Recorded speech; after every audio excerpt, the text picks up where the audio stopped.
a woman's experience out running is always going to be different than a man's experience. And a lot of that stems from a woman always has to be hyper-focused on her surroundings in a way that, a guy can probably run through a certain area at a certain time of day and not even think about it.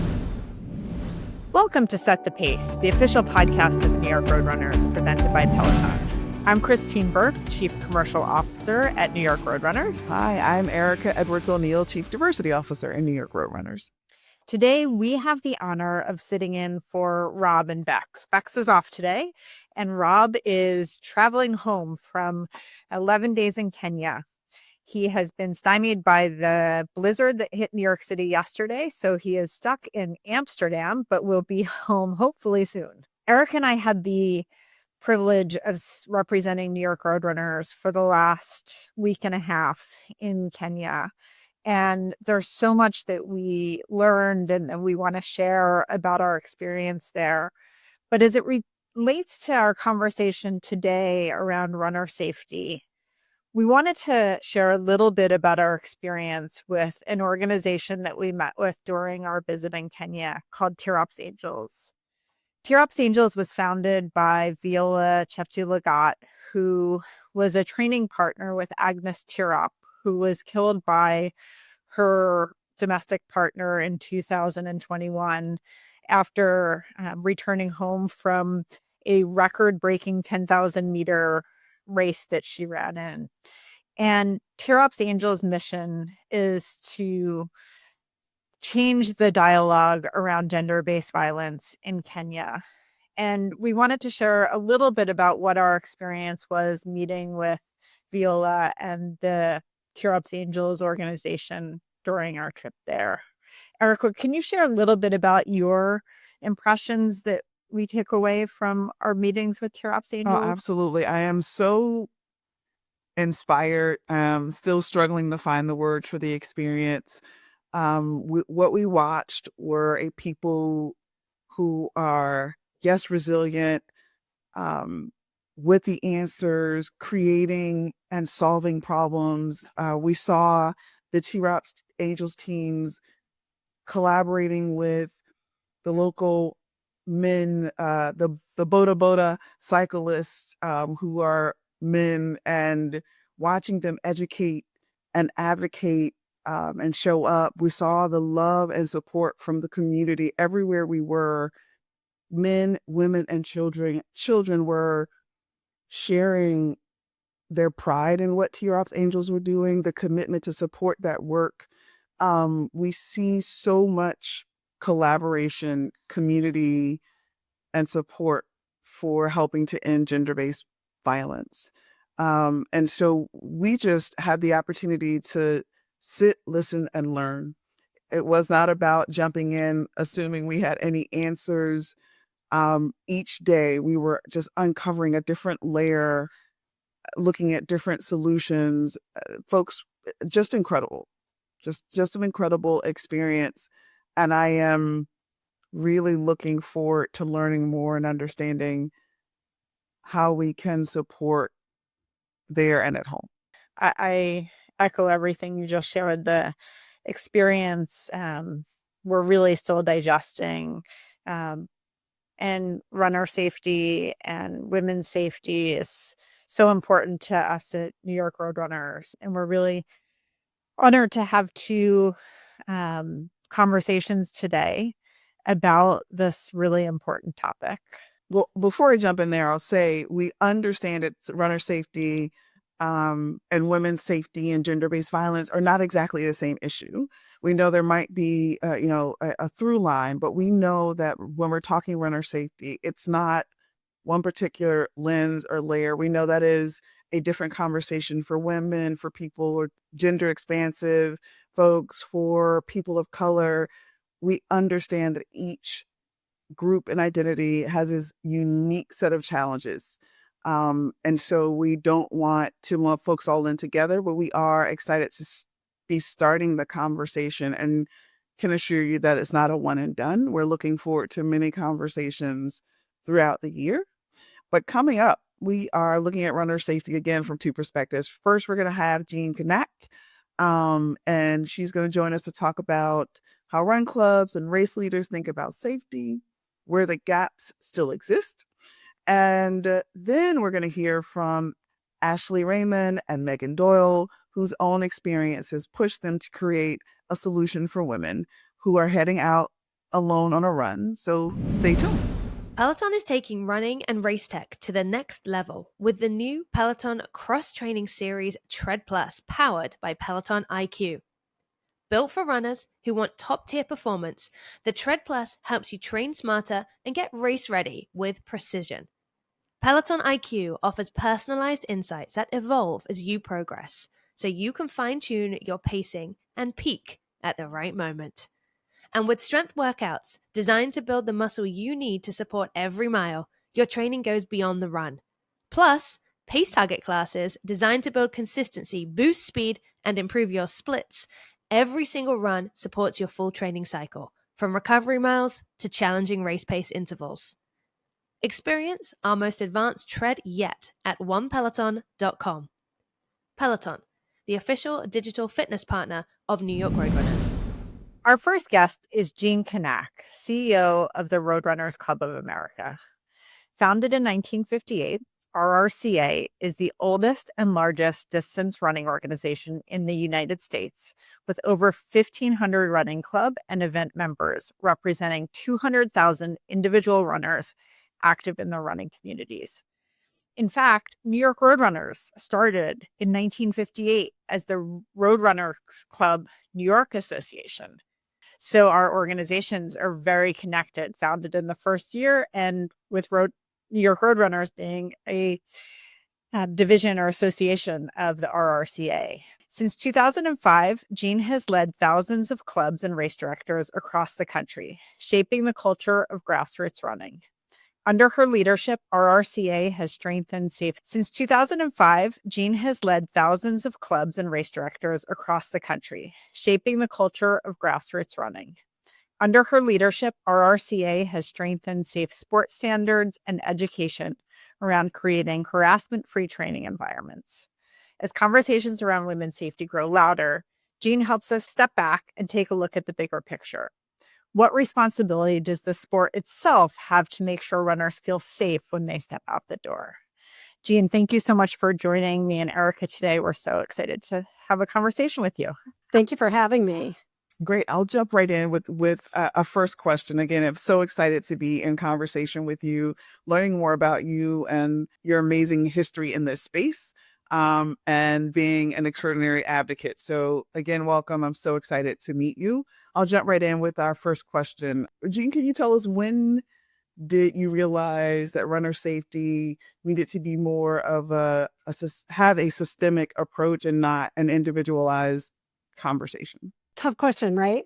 I mean, for a long time, right? I've been with the organization for 20 years, and it is something that has predated my work with RRCA. So, advocates that were working in this space well before me were having, I think meaningful conversations about safety in the sport, especially towards women and, beyond pedestrian safety, right? Because that's inclusive of all runners, but really more physical safety against violence towards women.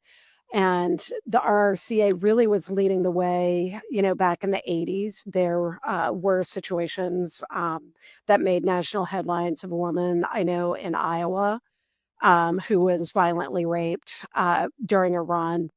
And so that really spurred the RRCA to create a lot of education around being safe while out running, especially alone.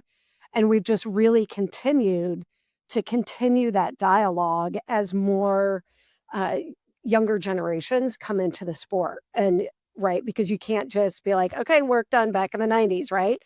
We keep seeing more and more and more younger people coming into the sport. And so we have to keep that dialogue going about safety. And Jean, where do you think that the running community and RRCA are doing a good job around conversations about runner safety? And where are we still falling short? The problem we have is we have the conversation when something tragic happens, right? People start talking about it again. And then there's so much to talk about in our sport that then it just kind of drops off, right? So it's almost that space in between when there aren't terrible things happening, where people do need to be reminded, both men and women, about what are some opportunities to increase and improve safety for, people that are out running, especially if they're alone, but even in a group dynamic. Yeah, thank you. Are there um, examples of what a truly safe club culture looks like in practice that you can share with us? Oof. That's a tough one because you're dealing with humans, right? And I think a lot of clubs who do it really well, they're focusing on being inclusive, being safe, having, I think, upfront and strong member code of conducts, and leaning in on them, right? And trying to proactively address if there are concerns and situations, monitoring comments on social media related to their own organization. Some groups will have, WhatsApp or, different chat group apps that they're using that are very solely for the membership of that entity. And so clubs that are really kind of moderating those, I think they're doing really well. And clubs that are really making an effort to, again, be inclusive, but in a safe way. What responsibility do you believe that male runners and leaders in running clubs have in shaping safer running environments and running culture? I think my experience, my opinion is it is a shared responsibility for, male and female club leaders. But certainly, men can step up and really understand that a woman's experience out running is always going to be different than a man's experience. And a lot of that stems from a woman always has to be hyper focused on her surroundings in a way that, a guy can probably run through a certain area at a certain time of day and not even think about it and be totally fine. And, that is not the female experience out running. And so really raising the understanding of that situation, I think, is really important. And also helping men understand, like, how can they be safe advocates, which is you're out on a run, maybe it's dusk and you see a female runner. Yeah, don't follow her, don't be creepy, don't be stocky, but also be aware of the surroundings. And if you see something or someone that doesn't seem like they should be there, or they're kind of there in a, potentially nefarious position, it's okay to say something. Erica and I and New York runners in general really believe in the value of sharing experiences and sharing them out loud, and that being how real change can come about when folks realize that they're not alone in their experiences, and that you're together we are stronger than going solo. What stories have you heard from women in running clubs that have stayed with you? There are a lot of situations I help club leaders manage through when you do have behaviors that cross a line. And that can be related to, you know, things were kind of fun and light until someone started maybe being a little more assertive, maybe leaning into a little stalker kind of behavior. Um, Sending inappropriate DMs through social media is always one of those member code of conducts that some club leaders have had to manage. And, navigating behavior that's not acceptable in a group dynamic. And so, I've definitely helped counsel club leaders through how to manage that. And oftentimes it's, look, you get one warning, and if you don't get your act together, you're out. That you really have to have a pretty zero tolerance attitude when it comes to making sure everyone feels safe. I know there's a group that I worked with, and it kind of started with one person. The more people talked, it was like, oh, this is a much bigger issue. And what they were realizing is they were losing female membership because of an individual. And when they were very proactively removed that individual, a lot of those women came back into the club, back into their group runs. So, and that was a male leader, right? He was just a little kind of taken aback of having to navigate that situation. And in my opinion, they did the right thing. So I think that's what's really important is when a woman expresses that, something is not going right, especially if someone is making people feel uncomfortable, leadership has to just be really proactive in those situations. As a female runner, I've had my own oh God, I'm not in a safe situation. And I've told this story. It happened quite a long time ago, but there's a section of our multi-use trail where I was running, and it's kind of an area where there's a lot of brush, and the opposite side is a retaining wall on the freeway. And there was someone on a bike, and he looked behind, and he kept slowing down, and watching me, and I kind of stopped and was like, oh God, right? You your spidey senses come up and you're like, this is not good. But I couldn't go forward, and I didn't want to turn around because I didn't want him at my back. So I kind of stood there, did the hands on the hips, like, I see you. And then he got off his bike, like he was fiddling with it. And I was like, what do I do?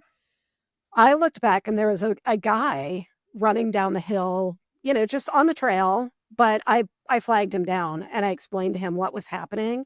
And I was like, I feel really unsafe. And our options are, can I run with you until we get to kind of a junction in that area where it's a lot more populated, a lot more people, or, can you run me back to kind of the entry to this trail area? And the dude was totally cool about it.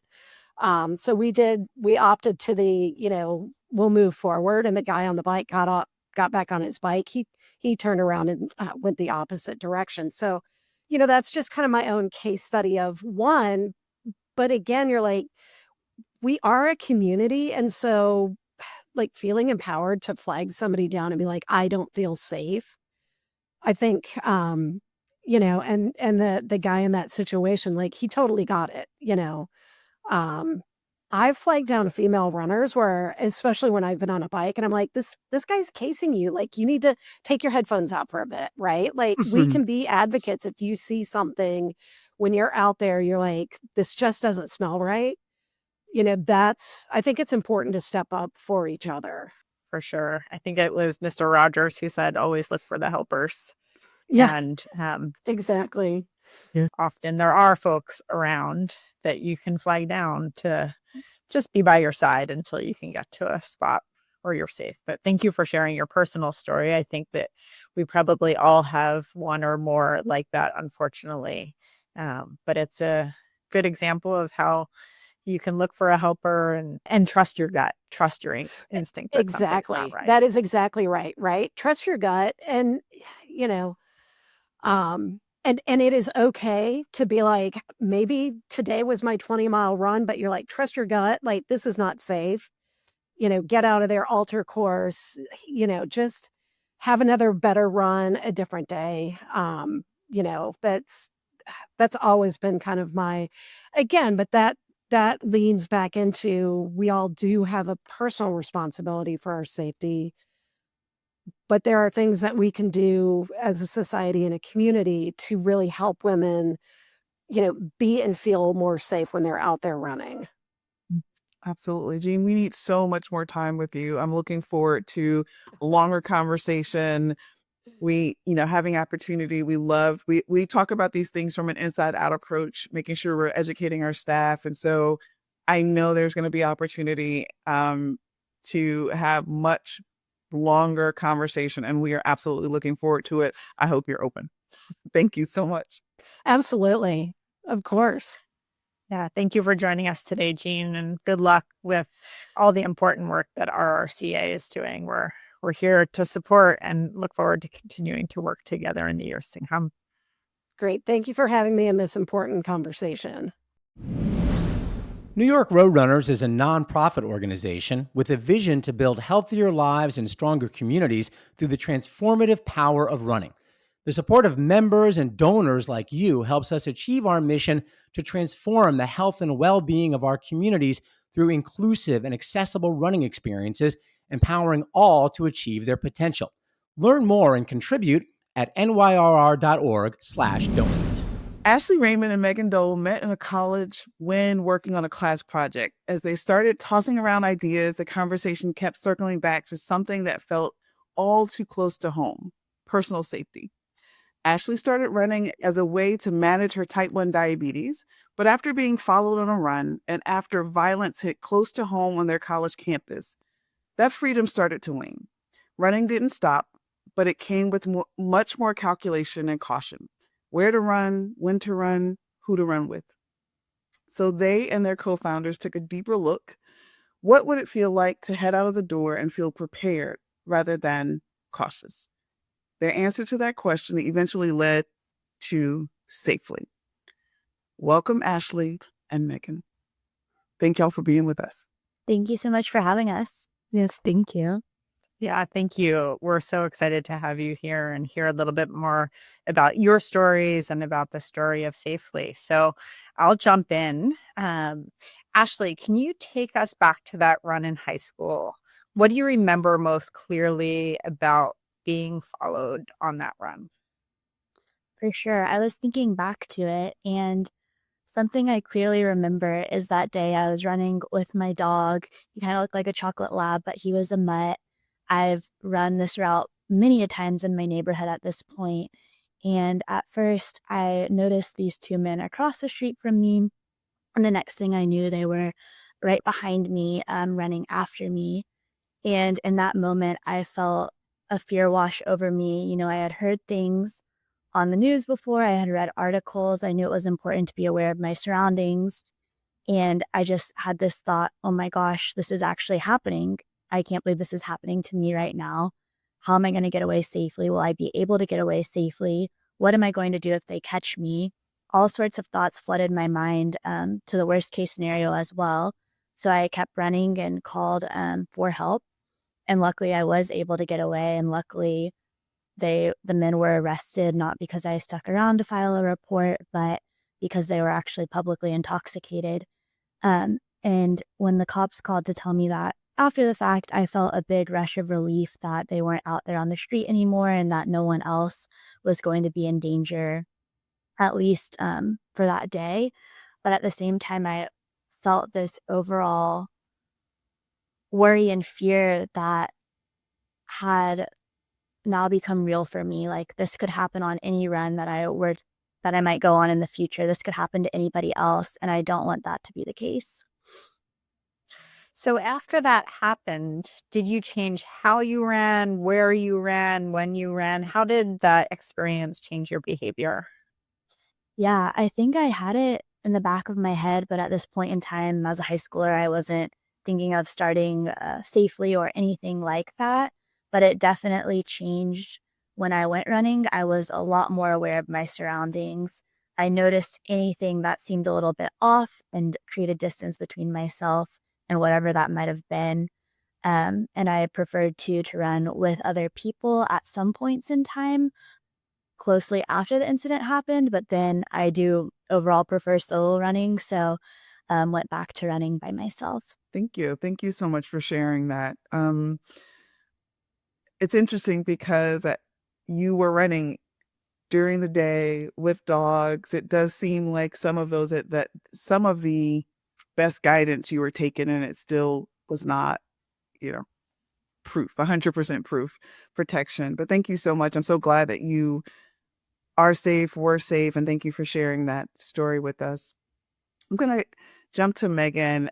Meagan, you shared before, growing up with women in your life who were survivors. How did that shape how you moved through the world? My family in general has a bunch of women in it, and they're all very strong and powerful women. And so I grew up with that mostly, that influence from a young age. And then were also women that are survivors in my family too. And so that was something that we had open conversations about, maybe not all the details when I was little, but something that I grew up with kind of as a normal conversation. And unfortunately, one of these incidences happened when I was in middle school and then kind of unraveled in high school. And so that was something that I dealt with then at the time, but then also coming into college, moving to Austin. And that was such a much bigger city than the hometown that I have. And in my hometown, we didn't talk about things like this outside of my family. And in Austin, people are always on campus, especially debating different things and talking about things very openly. This was 2016, and there was the first or the female candidate for president too. So there was just a lot of talk about women. And then we've previously talked about the 2 students who were murdered on our campus prior to our class project. One of those students was a woman who was just walking home at night, which is a very real and scary situation a lot of women can relate to. And then during our class project semester, I'm pretty sure that this is the same semester that the Me Too movement really picked up traction. So all of these things that started with how I grew up and this domino effect of this event that happened really led to my mindset, I guess, trying to think of things that I could do to help. And at the time, whenever I was going through that, it was something that was my biggest regret or thing I felt guilty about, is that I felt like there was nothing I could have done.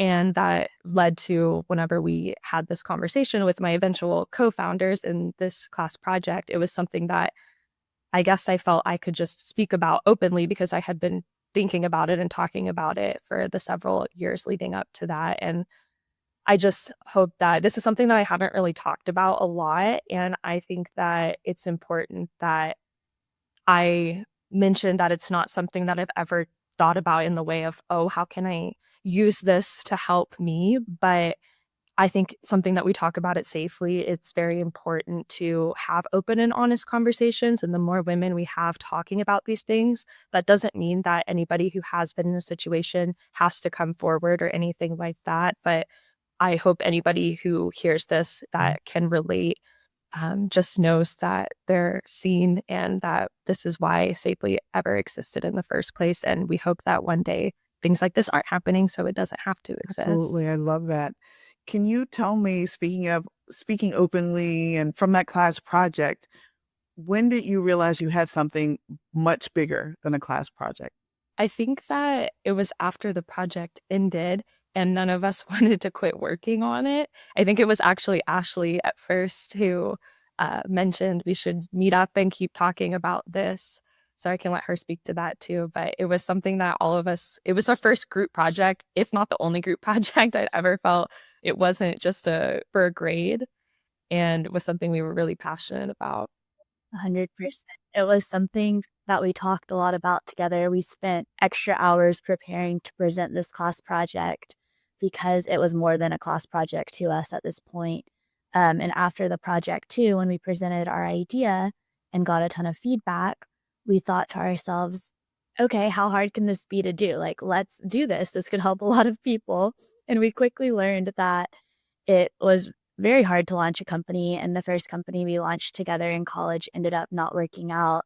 And so we went back to the drawing board. And in 2021, we launched Safely, which is the company we have together today, with still some of our other classmates too from that class project. So it's just been really cool to see that if you have a mission that you believe so strongly in and you can see that there is a way to make a change and there is a way to make a difference, even if you fail the first time, it doesn't mean that it can't work out the second time.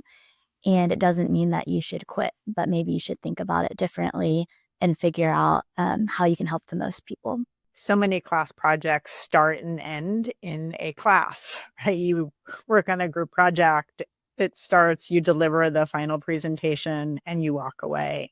And so it seems that you truly believed in what you were working on, that this extended beyond the class.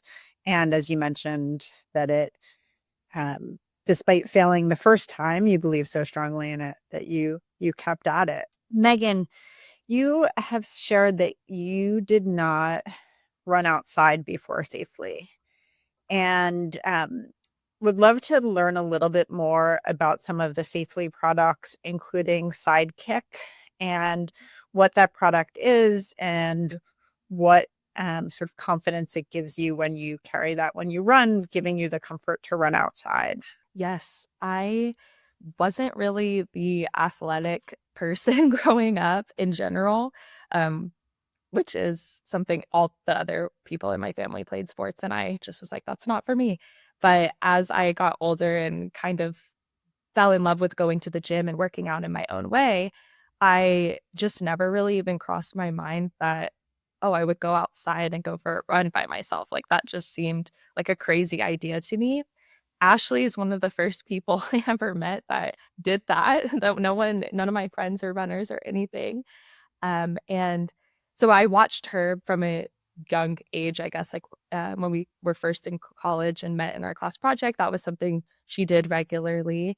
And the more and more, whenever we started Safely and developed out these products, the Sidekick was something that we wanted runners, especially, to feel comfortable carrying. So we wanted it to be lightweight and compact enough that it wasn't a burden to be carrying this with you on the run.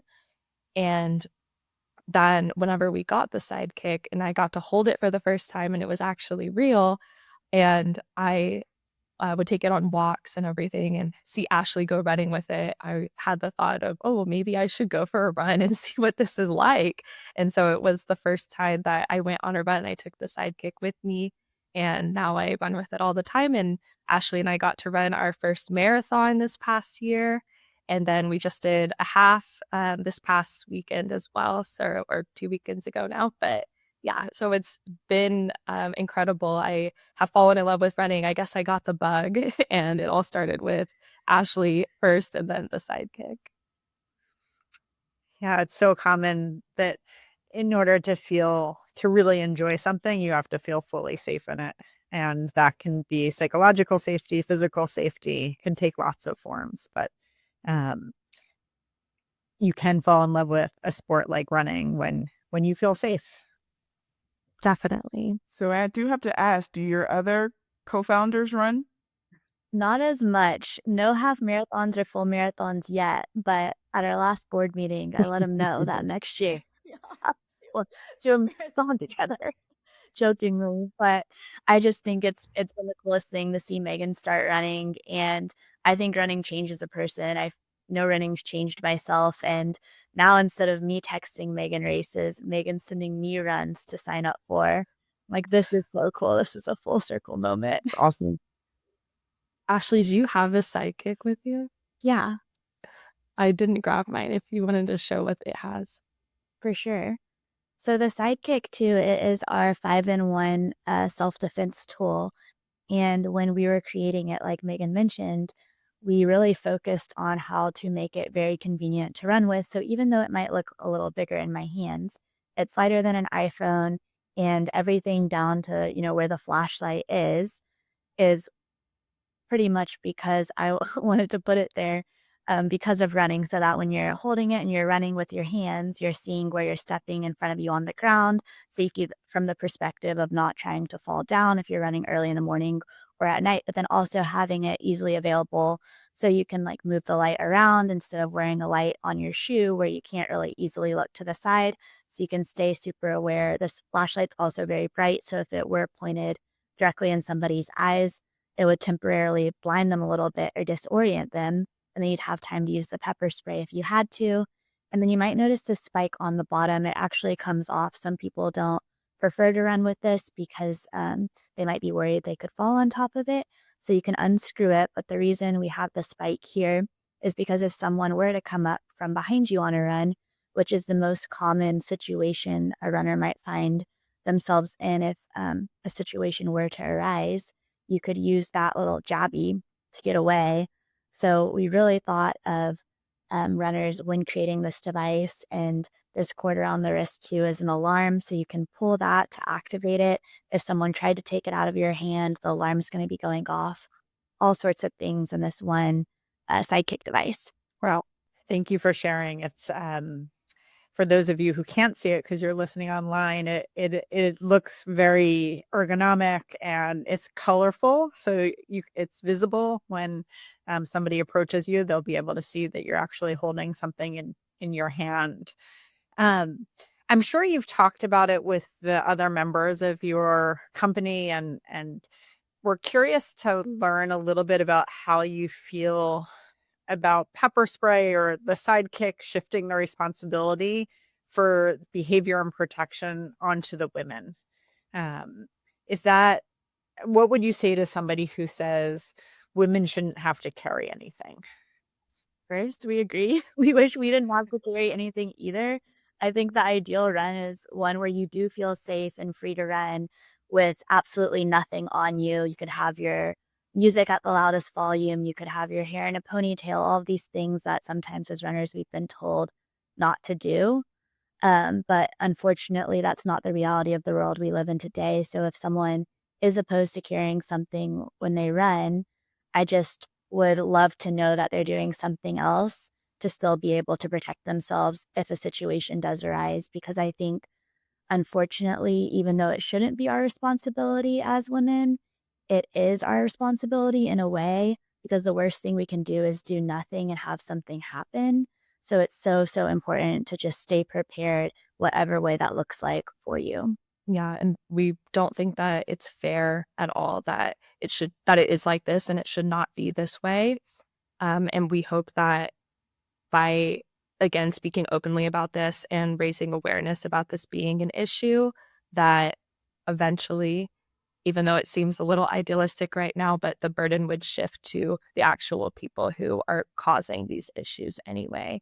And with safety products, it is something, like you mentioned, Christine, that if you're holding it and someone can see it, then they're actually less likely to even approach you because you are not seen as an easy target.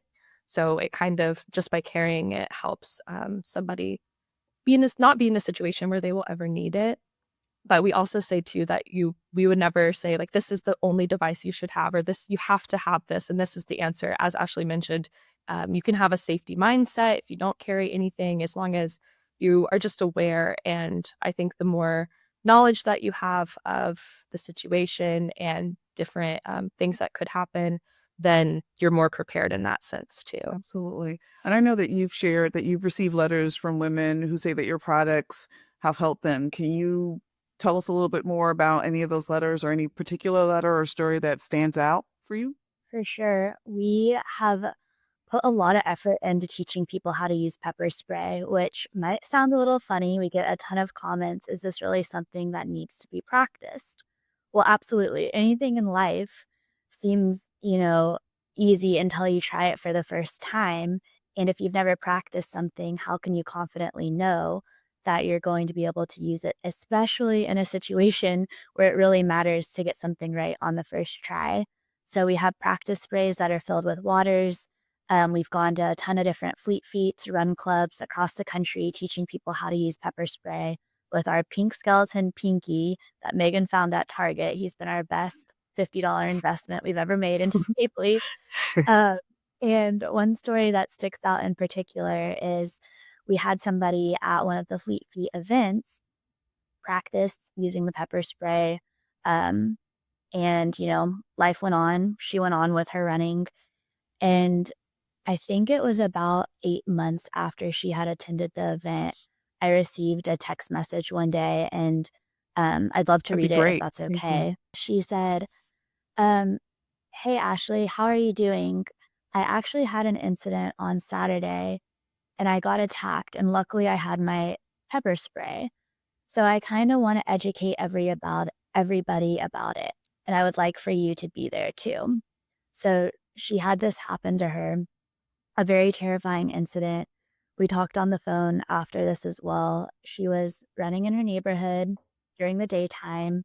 She told me not to be mad, but that she doesn't always carry her pepper spray on runs. But for some reason, this particular day, she had this feeling that she should bring her pepper spray. And I would never be mad at anyone for not carrying their pepper spray again. I don't think you should have to carry it. But luckily, she had it this day.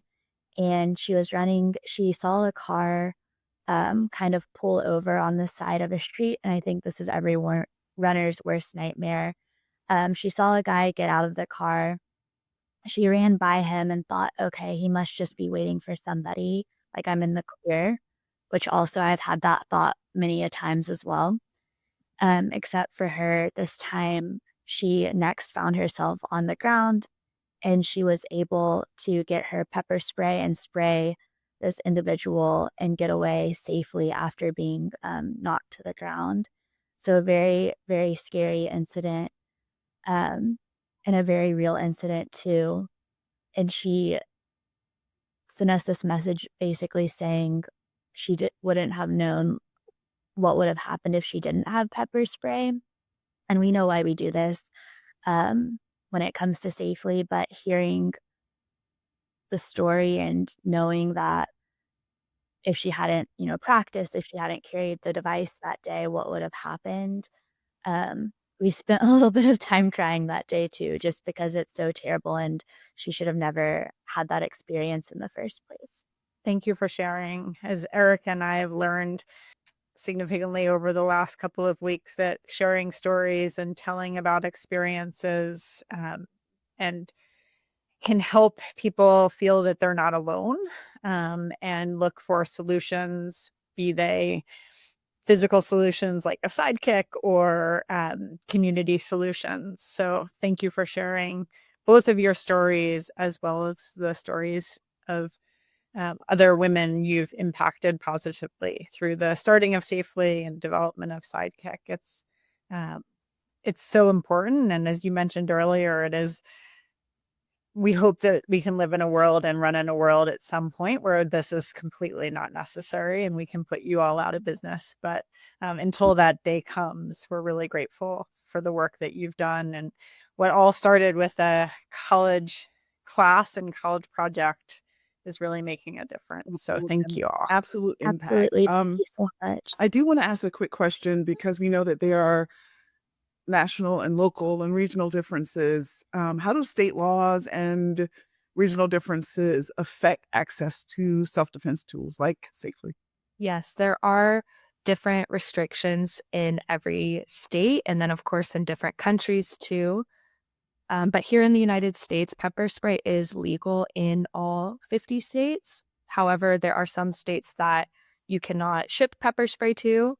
New York is one of those states. So if you live there, unfortunately, you have limited access in the sense that you have to go to a licensed dealer to purchase a pepper spray. So that could look like a gun store or a pharmacy. And it also just creates even more of, I guess, putting the burden on women to figure these things out and if they want to get pepper spray. And we are working with a senator that is in New York to get these laws changed in order to allow people to ship pepper spray to New York, also to allow that the legal strength be raised, because right now it's like half of where it is everywhere else. And so these are obviously come down to state and local restrictions and policies there, but it's not impossible. In California, there used to be similar laws and they have changed them since then. So it is hopefully going to be available in New York and places like that soon. And then when that happens, then the important piece will be educating people on the fact that it is available, because that also is part of the problem with accessing it. Is if you don't know that you're allowed to have it, then women still don't have it, or people who may need it still don't have it. And yeah, thank you for sharing that. It's going to take all sorts of efforts at the government level, at the local level, at the personal level, at the run club level to make these changes. yes, and we wish that it weren't so complicated. This law was brought up in I think the 90s in New York, so it's been a long time that it has been this way, and still a lot of people don't even know that they can't get pepper spray shipped to them. We get a lot of messages from people on social media or through our website wondering why they can't check out, and it's because they live in a state like New York. And our website handles those restrictions. And then also with the Sidekick, it has a new I guess, level of restrictions with the knuckles, which is a big reason we also came out with the strap. So places that had restriction on the knuckles, you could also instead get a strap. And the practice spray is also something that, since it has water, is allowed in all of the states and we can ship. So obviously not ideal to be carrying around water, have to go find your own pepper spray to put in there, but it has other tools that hopefully are helpful. Thank you For both so sure. much. Ashley and Meagan, thank you for the work that you're doing. Thank you for joining us today and the conversation. And we look forward to many more conversations. We know that this is not a one and done, that runner safety is such a complicated issue. And we really do appreciate you for sharing your story and educating men and women across the country. Thanks again. That does it for another episode of Set the Pace. Thank you to today's guests, CEO of Roadrunners Club of America, Jean Knaack, and Safely's Ashley Raymond and Meagan Doyle. Bex will be back next week with our very own Ted Metellus to tell you everything you need to know about the upcoming United Airlines NYC half. So make sure to tune in next week.